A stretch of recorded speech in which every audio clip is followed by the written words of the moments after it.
Thank you pastor Neeraj. सबको जय मसीह की। आप सबको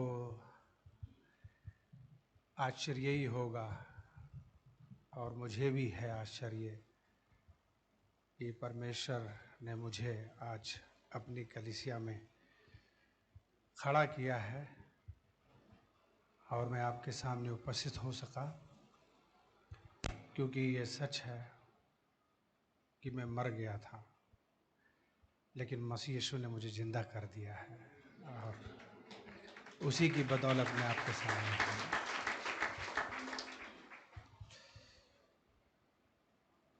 अजीजों, मैं सचमुच में अभी भी प्रचार करने के लिए मुझे अनुमति नहीं दी गई है। खासकर परिवार, खासकर डॉक्टर, साथ ही साथ में जो हमारे सीनियर्स हैं एजी के, उन सभी लोगों ने मुझे एक कड़ी चेतावनी देते हुए सलाहें दी हैं कि मुझे कुछ समय तक आराम करना चाहिए। हालांकि आराम मेरी ज़िंदगी के लिए सचमुच में हराम है। 20 सालों में मैं कभी इस तरीके से ना तो बीमार हुआ, ना कभी अस्पताल में गया। मुझे एक बात याद है कि 32 साल पहले भी कभी जब हमने जहर खा लिया था और हम मरने वाले थे, और यहाँ तक कि हमारे साथ में तो हमारा छोटा भाई भी, वो भी अस्पताल में भर्ती था, गवाह है कि उस वक्त तो पुलिस केस भी हुए थे और मीडिया भी थी और जान हमारी खतरे में थी, घड़ियां गिन रहे थे। और हमें याद है चर्च ने प्रार्थना की, चर्च के लोगों ने,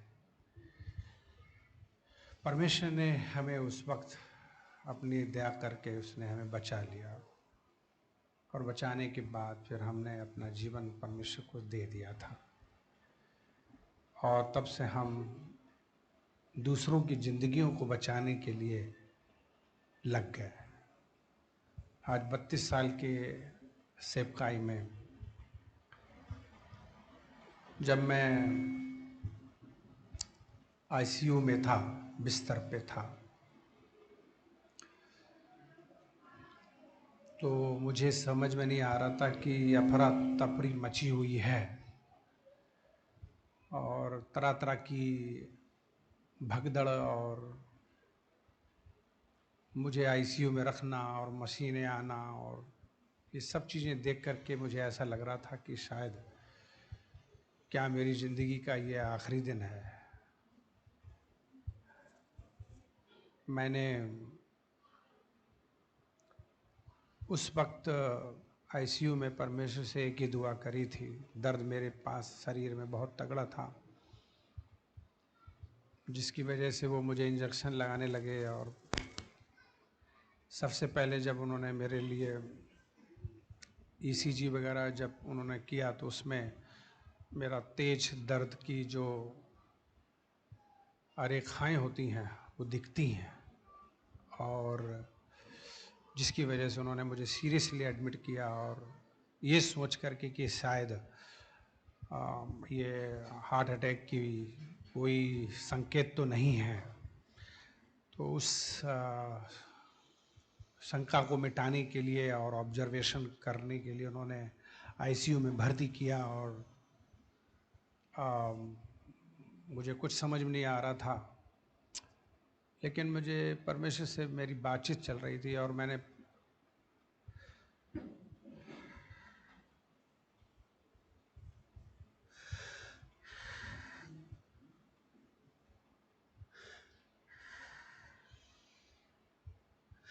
उस पल को भूल नहीं सकता जब मैंने परमेश्वर से एक ही बात कही कि परमेश्वर, आप मुझे एक चांस दीजिए।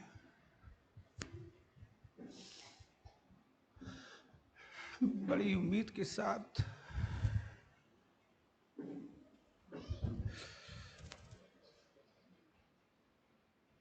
मैं इस शहर इलाहाबाद में आया था कि मैं चर्च बनाऊंगा।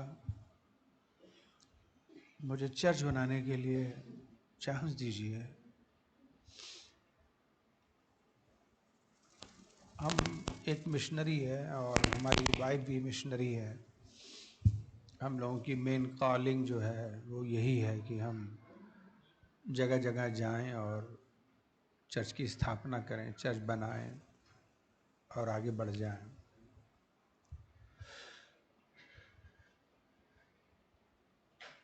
इस शहर इलाहाबाद में जब से मैं आया हूँ,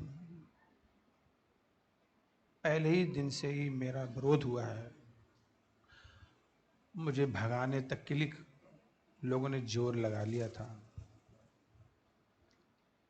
बहुत बड़ी 20 सालों में कहानियां हैं। शायद आप सब लोगों को मेरा हमेशा हंसता हुआ चेहरा और एनर्जेटिक और बहुत ही डांट फटकार दहाड़ने वाला पास्टर के रूप में ही आपने में देखा है। एक रोता हुआ, एक उदास, एक हारता हुआ। आप कभी मेरे से उम्मीद भी नहीं कर सकते हैं। और मुझे इतना मालूम है कि जिस परमेश्वर ने मुझे बुलाया अपने इस बुलाहट सेवा में, वो मेरे जीवन में कूट कूट के ऐसा भरा हुआ है। उसका दर्शन, उसका पैशन और बुलाहट मिशन जो मुझे विवश करता है, जो मैं उस काम को करने के लिए रात दिन काम करता हूँ। 20 सालों में मैंने सचमुच में ये मुझे मालूम था कि मैं एक यात्री हूँ और मैं परदेशी हूँ, मैं यहाँ का नहीं हूँ। और मुझे मालूम है यहाँ के लोग जल्दी स्वीकार करेंगे नहीं। और हमेशा एक चुनौतीपूर्ण ज़िंदगी रहेगी। लेकिन परमेश्वर ने वायदा किया था कि तू चिंता नहीं कर, इस शहर में मैं तेरे लिए बहुत लोगों को ठहराऊंगा जो तेरे साथ रहेंगे। और परमेश्वर का धन्यवाद करते हैं कि वो साथ रहा। मुसीबतें आईं, बहुत ऐसी सी मुसीबतें आईं, प्रभु ने मुझे निकाला जिसका वक्त नहीं कहने का। लेकिन आज जो मेरी ज़िंदगी में एक ऐसी हादसा घटी जो कि मैंने अभी तक अपने जीवन में कभी सोचा भी नहीं था कि मैं आईसीयू में रहूँगा। 4 दिन उस आईसीयू में पड़े रहना, बेहोशी हालत में, और मेरे अपने बस में कुछ नहीं था। मैं इतना हिम्मत रखता हूँ, इतने बड़े एक्सीडेंट के बावजूद भी दर्द इतना तगड़ा था, तब भी मैं गाड़ी चला रहा था और अपने आप को मैं हार्ट लाइन लाने की कोशिश कर रहा था। लेकिन मेरे दोस्त के फ़ोन आने से मैं फिर वहीं रुक गया और वो मुझे लेके चले आए। धीरे धीरे घर वाले आए, स्टाफ आए। ये सच कुछ जो हुआ है उसके पीछे बहुत सवाल हो सकते हैं, बहुत कन्फ्यूजन हो सकता है। एक मनुष्य होने के नाते जब हमारे जीवन में अचानक से मुसीबतें आती हैं तो हम एक इंसान होने के नाते कुछ भी सोच सकते हैं, पूछ सकते हैं। और मैं भी पूछ सकता था, लेकिन मैं जानता हूं कि एक वचन मुझे हमेशा याद आता है जो मैं भजन संहिता 119 अध्याय का 71-72 पद पढ़ता हूं। अगर आप मेरे साथ पढ़ना चाहते हैं तो पढ़ सकते हैं। भजन संहिता और उसका 119 अध्याय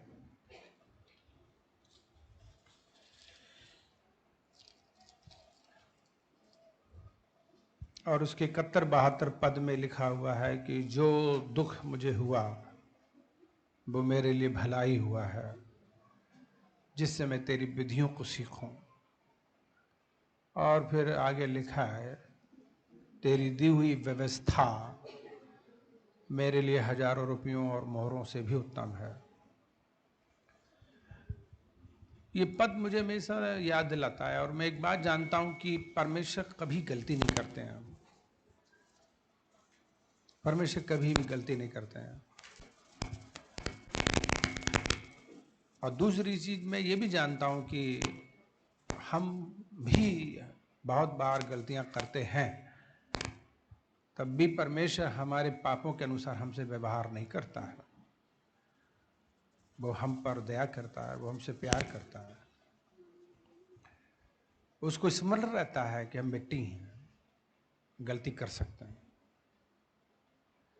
लेकिन सबसे बड़ी बात जो मैंने सीखी वो ये है कि हमारा परमेश्वर विश्वासयोग्य है, वायदे को निभाता है।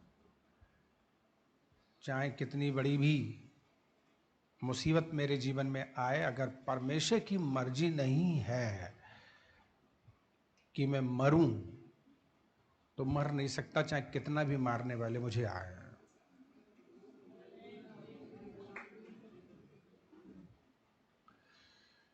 ये बात तो सच है कि मेरी जिंदगी में ये 5 साल पहले चर्च बन जाना चाहिए था, और शायद मुझे दूसरी जगह चर्च बनाने के लिए जाना चाहिए था। लेकिन बहुत समस्याएं ऐसी आ गई हैं ज़मीन को लेकर और यहाँ पर विरोध को लेकर के, जिसमें 5 साल लग गए और अभी भी संघर्ष जारी है। पर एक अच्छी बात यह है कि अपने चर्च के पास एक ज़मीन है, और जब ज़मीन है तो चर्च तो बनेगा ही। मैं बीमार हालत में मैंने परमेश्वर से कहा, प्रभु मुझे एक चांस दे दो। मुझे लगा कि शायद मेरी दौड़ पूरी हो गई है, जैसे कि पौलुस कहता है कि मैंने अपनी दौड़ पूरी कर ली है, और मुझे अब शायद यह अंत है। लेकिन मैंने कहा, प्रभु मेरी अभी दौड़ पूरी नहीं हुई है, और मुझे अभी और भी काम है। मुझे परमेश्वर तू ही है जो करने के लिए तूने चुना है, और मेरी दौड़ अभी जारी होनी चाहिए। मुझे एक चांस दो, चांस दो। तो वो दिन याद करके उस समय में परमेश्वर ने मुझे 4 दिन अपने, जब मैं बेहोशी हालत में था, किसी से बात नहीं कर सकता था, थोड़ी देर के लिए आँख खोलता था, कौन आता था मुझे नहीं समझ में आता था कि कौन देख रहा है, कौन दुआ करके चला गया, कौन मिल के चला गया। कभी होश था, कभी होश नहीं था। आईसीयू में भी बड़ी सिचुएशन थी कि किसी को परमिशन नहीं दी जा रही थी। बहुत उस वक्त लोगों की भी मुझे चिंता हो रही थी, परिवार की भी चिंता हो रही थी। आशाइदा और बच्चे बहुत दुखी हो गए, बच्चों ने स्कूल जाना बंद कर दिया। ज़िंदगी में पहली बार उन्होंने देखा कि मेरी ऐसी हालत है, एक लाचार जैसा पड़ा, मर्दा जैसे पड़ा। तो ये जीवन का एक बहुत बड़ा एक ऐसा मोड़ था जहाँ सिर्फ जिस पर बीतती है वही एक्सपीरियंस कर सकता है। अन्यथा हो सकता है कि शायद लोगों ने इसे हंसी मजाक में लिया हो, या हल्का लिया हो, या इसे नाटक ही लिया हो। परंतु ये सीने का दर्द और अस्पताल में एडमिट होना और लाखों रुपया भी खर्च कर देना, ये आसान नहीं है। ये एक खेल नहीं है, एक तमाशा नहीं है। लेकिन मैं जानता था कि सब चीज के पीछे एक परमेश्वर का हाथ था और उसकी एक योजना थी। क्योंकि मैं जानता हूं कि उस हफ्ते में पता नहीं क्यों मेरे कान में एक आवाज आ रही थी, मौत मौत मौत मौत मौत। और मुझे परमेश्वर बार बार मुझे एक चीज बता रहा था कि दुआ कर। और एक मौत का जो है वो पुकार है, और वो बहुत भयंकर है। एक कोई दर्द है, कोई पेन है, किसी की मौत होनी है। तो मैंने कहा खुदा किसी की मौत नहीं होनी चाहिए, चाहे भले मेरी मौत हो जाए, किसी की बला किसी की मुसीबत टल जाए मेरे जीवन से, अगर मैं सचमुच में किसी के भी काम आ सकता हूँ। बहुत संघर्ष था, टेंशन थी, ज़मीन के लेकर के, परिवार को भी लेकर के, मिनिस्ट्री को लेकर के बहुत बड़ी चिंतित होकर के मैं कालंदीपुर से जहाँ ज़मीन है वहाँ से था और मुझे ईंटों को लेना था स्कूल से, तो देर हो गई थी और मैंने फिर गाड़ी तेज़ी करी और अकेला था। नवाब यूसुफ रोड से लेकर के मैं प्रयाग संगीत समिति वाला रोड लिया और उस रोड के सामने मैं था और अचानक से गाड़ी आती है, मतलब एक विक्रम रुक जाता है अचानक से, तो मुझे भी समझ में नहीं आता है, मुझे भी एकदम से ब्रेक देना पड़े। तो ब्रेक तो चलो ठीक है दिए जा सकते हैं, लेकिन उतने में वो फिर से एकदम स्टार्ट करके चल भी दिया, ब्रेक दिए चल दिया, तो मुझे भी वही करना था। तो जैसे ही मैंने गाड़ी को एक्सेलेरेटर दिया या ब्रेक हटाए, सामने बच्चे आ गए और मेरी तो जान ही निकल गई थी कि मैंने तो सब कुछ ब्रेक दबा कर फिर से छोड़ दिए, वो तो अब तो उन्हें उड़ा ही देंगे। लेकिन प्यारो, मैं समझता हूँ कि जितनी मेरी ताकत हो सकती है अपने दिल से, मैंने ब्रेक फिर से लगाए, फिसल कर और गाड़ी डिवाइडर तरफ मोड़ दी और एक बहुत बड़ा हादसा जो होना था, किसी की जान वो चली जानी थी, उस वक्त मैंने अपनी जान पे खेल करके बचा लिया और वे बच गए बाल बाल। और बस एक झटका बड़ी ज़ोर से जो मेरे दिल में लगा और स्टीयरिंग पे जो गिरा और वो फिसल गया, बेल्ट नहीं पहना था, जिसकी वजह से मेरी जो परिस्थिति हुई वो बहुत ही खतरनाक भयंकर हो गई। और बस मैं जैसे बोल रहा हूँ, एक बहुत बड़ी मौत से उस वक्त छुटकारा हुआ, मेरा भी और किसी और का भी। तो मैं ये समझ सकता हूँ कि परमेश्वर भला है जिसने मुझे बचा लिया और जिसने उनको भी बचा लिया। इससे बड़ी गवाही और मेरे जीवन के लिए धन्यवाद के विषय कुछ और नहीं है, क्योंकि जान बचना और जिंदा रहना सबसे बड़ी गवाही है। और दूसरी चीज़ ये है कि जैसे मैं आपको एक बात बता सकता हूँ कि परमेश्वर की हर एक बात में योजना होती है। जीवन के भाग दौड़ में मैं कभी अपने जीवन में बिस्तर पे नहीं लेटता हूँ, दिन में कभी नहीं लेटता। पाशाड़ा कभी कभी हमसे कहती भी, क्या तुम लोहे के बने हो, क्या मशीन हो जो दिन भर काम करते रहते हो, रात में भी काम करते हो। और मेरी है कि दिन में मैं सबका काम निपटाता हूँ, रात में अपना ऑफिस का काम निपटाता हूँ और बिना करे सोता नहीं, चैन नहीं पड़ता। तो काम काम ऐसे करके मेरी एक आदत रही है। लेकिन इस बीमारी के दरमियान में परमेश्वर ने मुझे एक ब्रेक दिया मेरे काम से और मुझे विश्राम दिया। और मैं हकीकत बताऊं,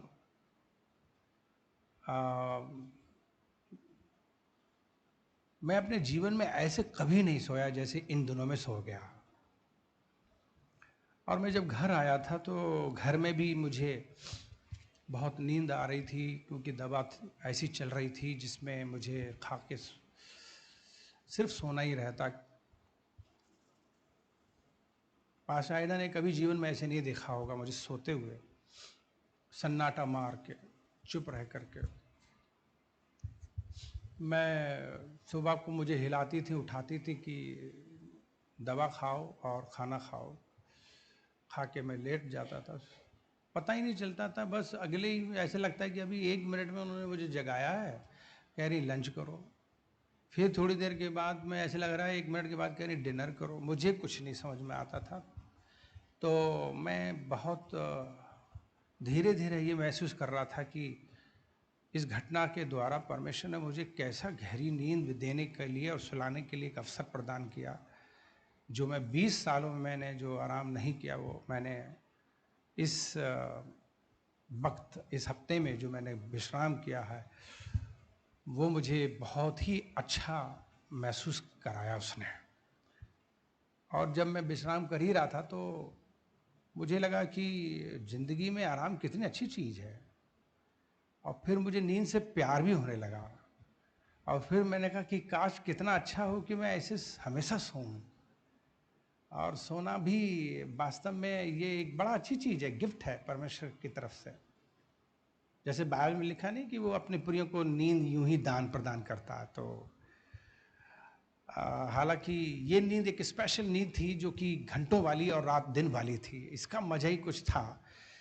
लेकिन धीरे धीरे धीरे मैंने ये सोचा कि काश प्रभु अब मैं इसी को ही अपना लूँ और सोता ही रहूँ, तो जीवन की तमाम जो जिम्मेदारियाँ, टेंशन से फ्री भी हो जाऊँगा और मुझे मज़ा भी आ रहा है। लेकिन परमेश्वर के आवाज़ ने मुझसे कहा कि डैनियल, अब तुम ज़्यादा मत सो। हमने कहा डॉक्टर ने दवा दिया 10 दिन की, और वो सारी दवा नींद वाली है, और उसको खा के ही मुझे पूरा अपना कोर्स करना है। और मैं इसको कैसे अभी छोड़ूं, क्योंकि दवा खाने से एक आदत भी बनने लगती है, फिर आप हैबिचुअल हो जाते हो और आपका पेट डिमांड करता दवाई खाओ, दवाई खाओ। नहीं तो एक अजीब सी हरकत शरीर में होती है, जैसे एक नशेड़ी जब तक वो नशा पी ना ले उसको बेचैनी होती है, प्रॉब्लम्स होती है, रिएक्शंस होते हैं। ऐसे दवाई भी मेरे को मांगने लगी थी, डिमांड कर रही थी, खाओ खाओ। और खाना इसलिए ज़रूरी था क्योंकि वो ट्रीटमेंट था कि इन्हें आराम विश्राम मिले और इनको सोने को मिले। लेकिन वो एक मेरे को खराब कर रही थी। मैंने परमेश्वर से कहा, प्रभु तूने मुझे आराम दे दिया है, विश्राम दे दिया है, मैं समझ गया हूँ। और एक और बात परमेश्वर ने मुझसे बात बोली कि जिस तरीके से योना जहाज में आराम कर रहा था, अब विश्राम कर रहा था और सोच रहा था कि चैन से सोएं, आराम करें, मजा आ रहा है, और परमेश्वर मुझसे कहते थे कि तू नीनवे को जा, पर वो जाना नहीं चाहता था और तरशीश को जाने के लिए आराम कर रहा है, विश्राम कर रहा है जहाज पे। तब परमेश्वर ने जहाज को हिलाया और उसको इतना कि उस जहाज से उसको फेंका गया, ताकि वो परमेश्वर की इच्छा जाने। आईसीयू के दरमियान में और अस्पताल के दरमियान में और मैं घर के बीमारी में इलाज के दरमियान में मैंने सचमुच में परमेश्वर के उस दर्शन को देखा। मेरे जब आंखें खुली और जब मैं लोगों को देख सकता था, तब मैं, आपको याद होगा कि मैं चश्मे के बिना नहीं रहता, पढ़ने के लिए भी और देखने के लिए भी मुझे चश्मा चाहिए। तो मेरा एक्सीडेंट के दरमियान चश्मा कहाँ चला गया मुझे कुछ पता नहीं था और मैं परेशान था। मैंने कहा प्रभु मेरा चश्मा नहीं है और मैं कैसे लोगों को दिखूंगा या कैसी कुछ चीज़ दिखेंगी। तो प्रभु ने एक ही बात कही कि तू सही आंखों से देख, मैंने तेरी अंदर की आंखें खोल दी हैं। ना केवल मैंने तेरी अंदर की आंखें खोली हैं, मैंने तेरी बाहर की भी आंखें खोली हैं, तुझे सब कुछ दिखाई देगा। और उस दिन से मैं चश्मा नहीं लगा रहा हूँ, मैं सब कुछ दिख रहा है मुझे।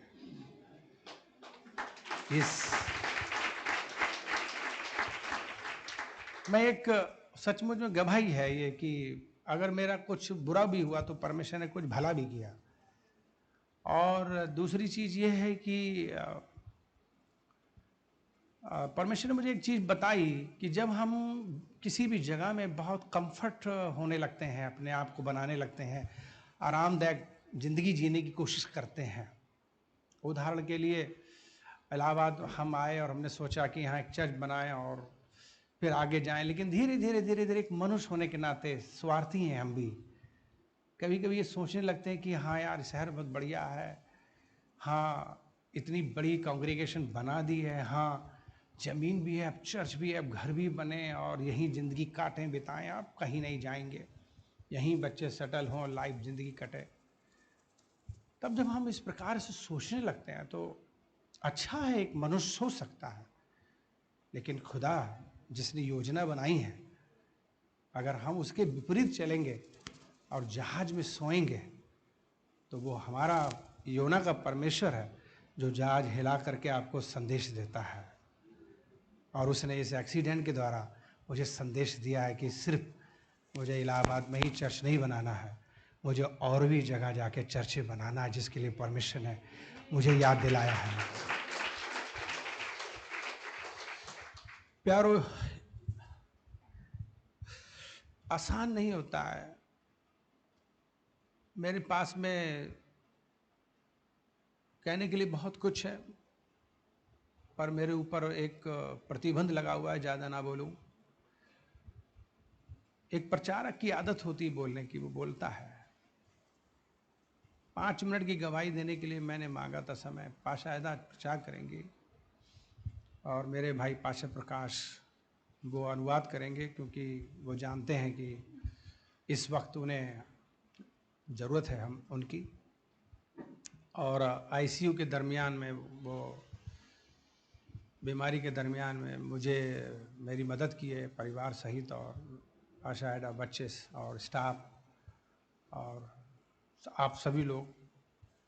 किसी कारणवश बहुत से लोगों को चांस नहीं मिल पाया मिलने और देखने के लिए, बहुतों को चोट लगी है, दुख हुआ, उसके लिए हम सॉरी कहते हैं और माफ़ी मांगते हैं, क्योंकि हम कुछ नहीं कर सकते थे, क्योंकि हम बेहोश थे और डॉक्टर और नर्स अपने हिसाब से ही इलाज करते हैं, और वो पाशायदा तक को बार बार डांट के भगा रहे थे, लेकिन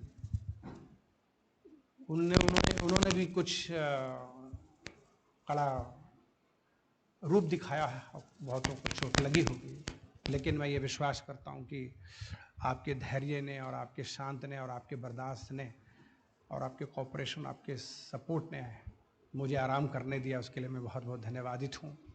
और मुझे परमेश्वर ने चंगा किया, मैं धन्यवादित हूँ।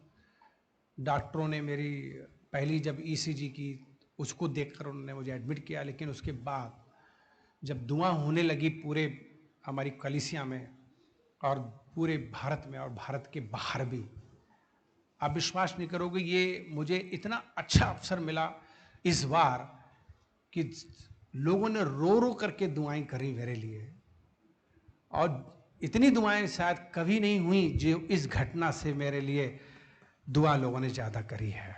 तो ये एक अवसर प्रदान मुझे मिला कि लोगों की दुआएं बहुत हुई।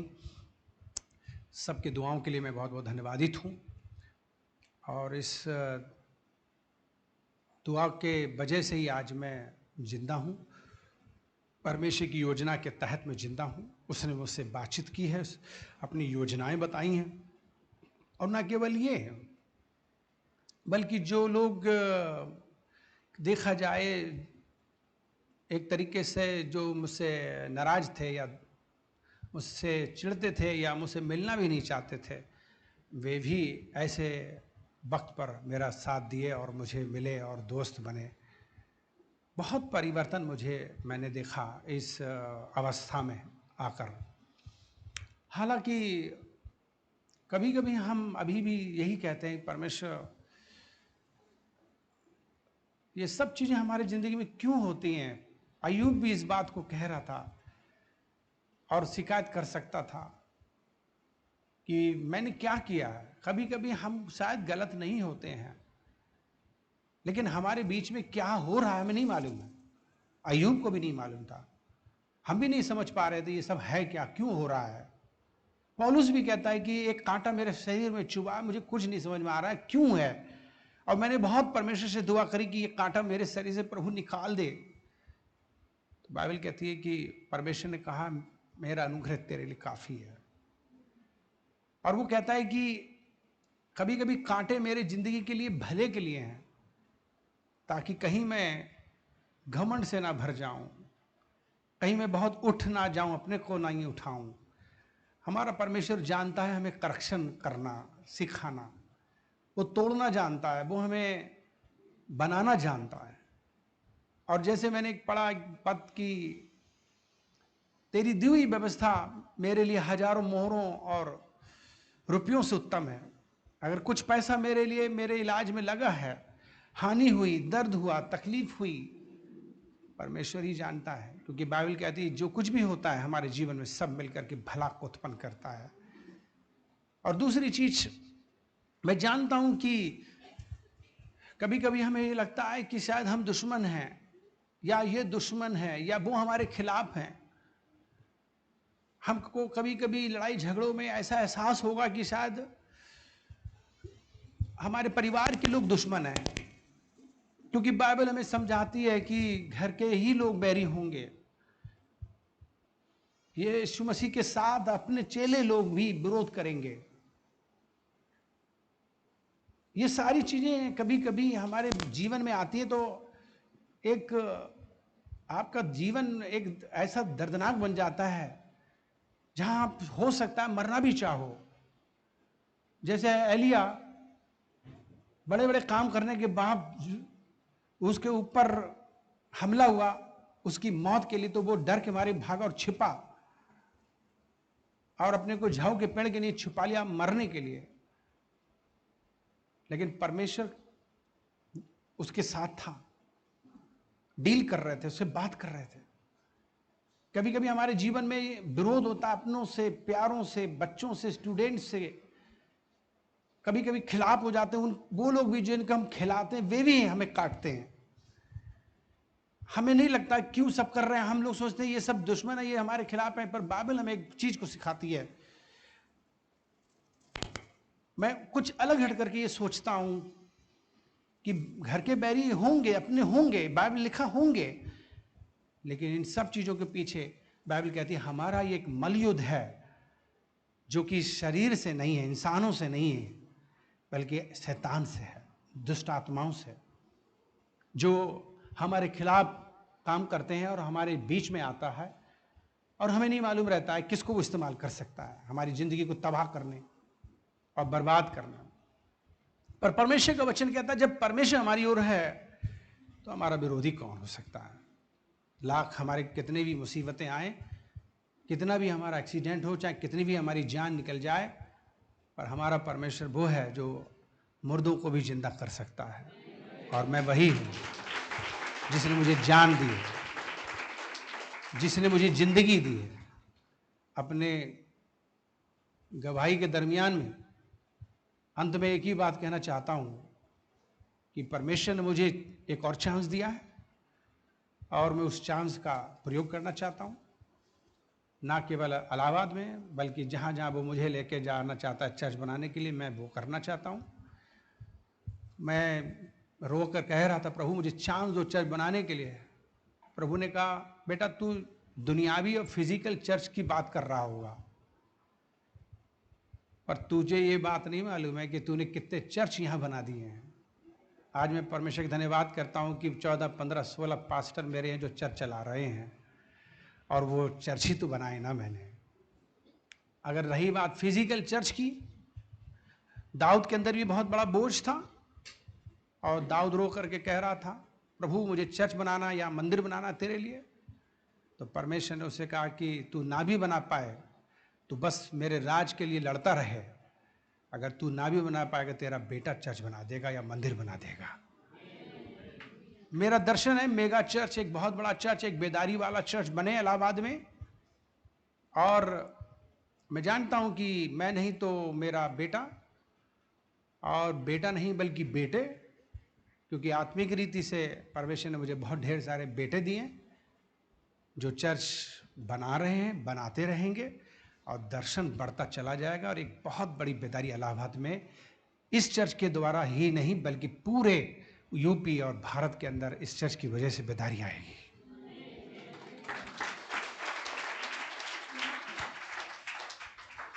मैं परमेश्वर का धन्यवाद करता हूं उस यूनिटी और एकता के लिए जो आ रही है, बेदारी जो आ रही है। और आप सबों को मैं धन्यवाद करना चाहूँगा एक बार फिर आपकी सपोर्ट के लिए। किसी कारणवश अगर मेरी वजह से एक आत्मिक गुरु होने के नाते और आत्मिक बाप होने के नाते अपना बच्चा समझकर, स्टूडेंट समझकर, अगर मैंने किसी को डांटा, फटकारा और आपको चोट लगी, बुरा लगा, तो मैं आप लोगों के सामने माफ़ी मांगना चाहता हूँ, क्योंकि मैं ये जानता हूँ कि हम इंसान हैं और इंसान से गलती हो सकती है।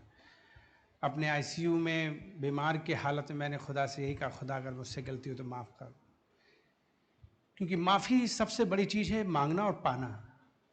और आज मैं अपने स्टाफ की तरफ से भी, अगर कोई उस दरमियान में जब मैं बीमार था और मैं कुछ नहीं कह पा रहा था, तो लोग, स्टाफ भी टेंशन थे, पूछगछ कर रहे थे या सही से बात नहीं कर पा रहे थे, लोगों को चोटें पहुंची होंगी पूछगछ करने के मामले में, क्योंकि मैं नहीं कुछ बता पा रहा था।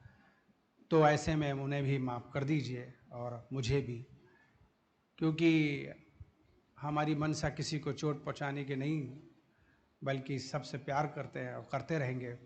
बस एक ही ख्वाब है और एक ही दर्शन है, हम रहें ना रहें, परमेश्वर मेरा दर्शन पूरा करे आप लोगों के द्वारा, वो आपकी ज़िंदगी को इस्तेमाल करे, हमारे स्टाफ को, हमारे कलीसिया के, हमारे लोगों को। जब मैं बीमार था तो उसी दिन मेरी माँ भी बीमार हो गई और एडमिट हो गई।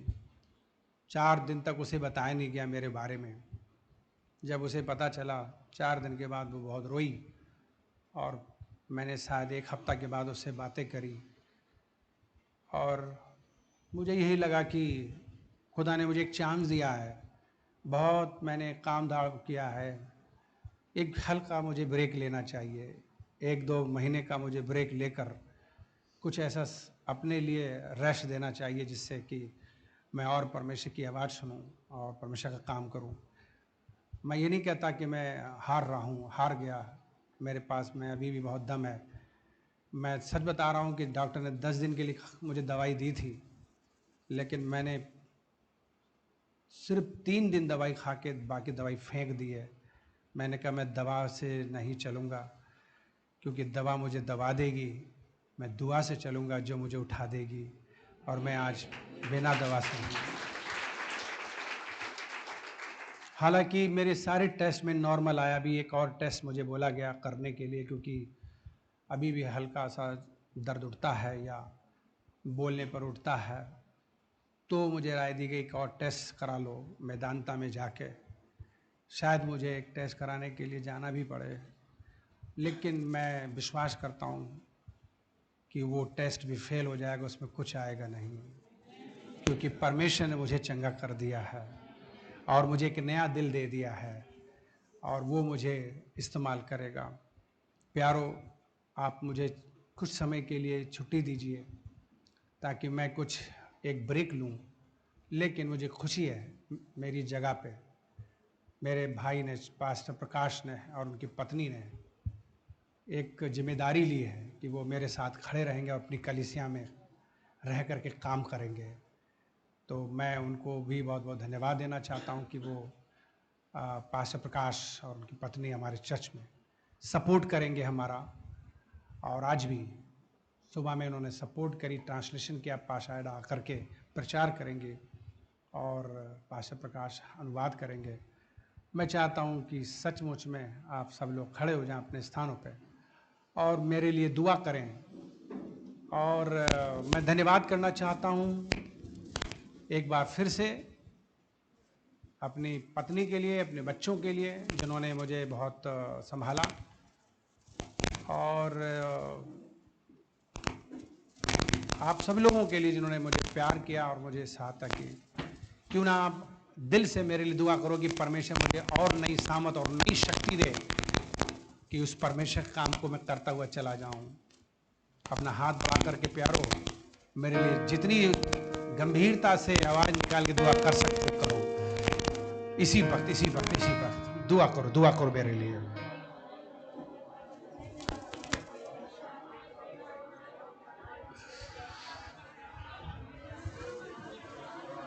Oh Jesus,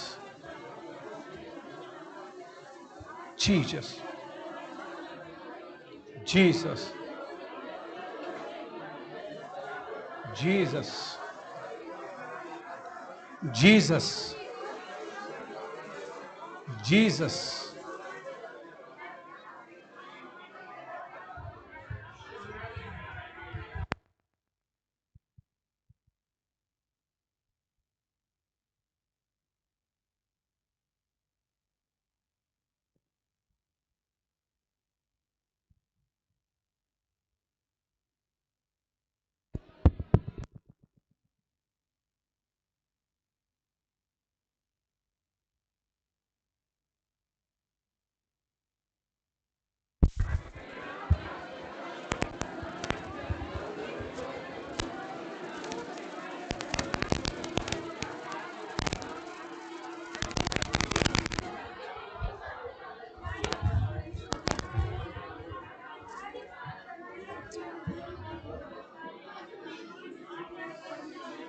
Oh, Jesus.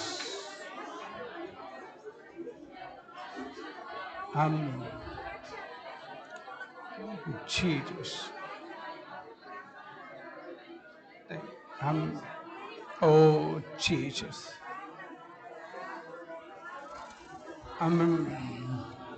Oh, Jesus.